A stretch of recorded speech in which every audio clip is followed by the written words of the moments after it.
The night it happened, a storm was raging outside. The wind howled, rain tapped against the windows, and every now and then thunder rumbled in the distance. I had settled into my living room, engrossed in a novel, the only sound being the crackling of the fireplace and the storm outside. It must have been around midnight when I first heard it, a soft creaking sound from upstairs. I froze, straining my ears. Another creak. My first instinct was that it was just the house settling, or perhaps the wind had blown something over. But then I heard the unmistakable sound of footsteps. Heart pounding, I grabbed my phone and dialed 911, whispering to the operator that there might be someone in my house. She instructed me to find a safe place to hide and said the police were on their way. I quickly slipped into the pantry and locked the door, trying to muffle my breathing. The footsteps grew louder, descending the staircase, and then the soft murmur of a voice. The intruder was talking to someone, but there was no second voice in response. Minutes felt like hours. Every sound made me jump. The ticking of the clock, the storm outside, and those dreadful footsteps that seemed to wander aimlessly. Suddenly, my phone buzzed with a text notification. Panicking, I quickly muted it, but not before the intruder heard. The footsteps approached the pantry. I braced myself, pressing my back against the door.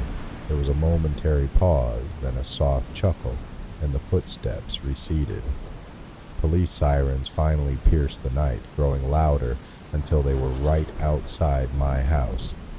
I cautiously emerged from the pantry, greeted by officers who swiftly cleared the premises, but they found no one. All the doors were locked, windows shut, and no sign of forced entry. It wasn't until the police reviewed my home security footage that the twist was revealed.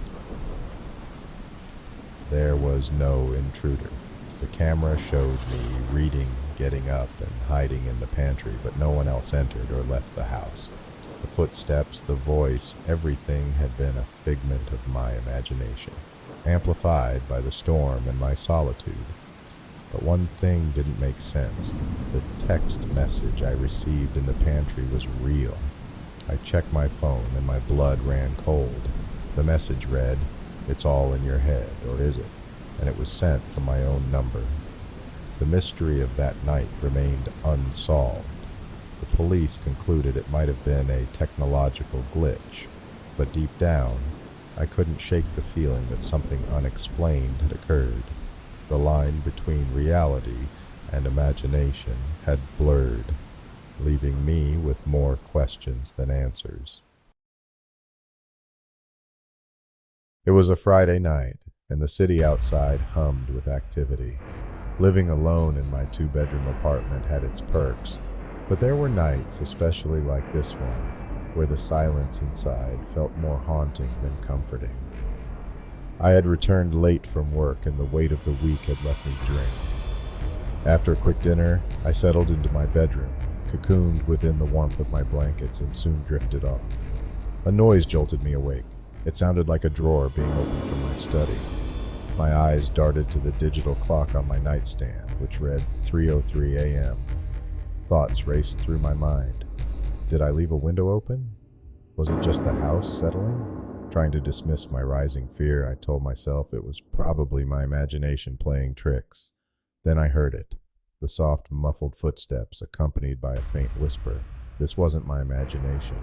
I slowly reached for my phone, dialing 911. As I relayed my fear in hushed tones to the operator, the footsteps grew louder, drawing nearer to my bedroom. I slid out of bed, pressing myself against the wall next to the door, hoping whoever was out there wouldn't think to look inside. Time seemed to stretch indefinitely, each second dragging on. The footsteps paused outside my door, and then, thankfully, began to recede. I could hear drawers being rifled through, and the distinct sound of paper shuffling. Whoever this was, they were searching for something. Police sirens pierced the thick curtain of silence. their wails growing increasingly louder. It was a matter of minutes before they reached my apartment building. By the time they broke down my front door and began a thorough sweep, the intruder had vanished. The aftermath was a scene of chaos. Drawers emptied, papers scattered, and a shattered vase in the living room. Curiously, nothing of value was taken, but left behind was a chilling token.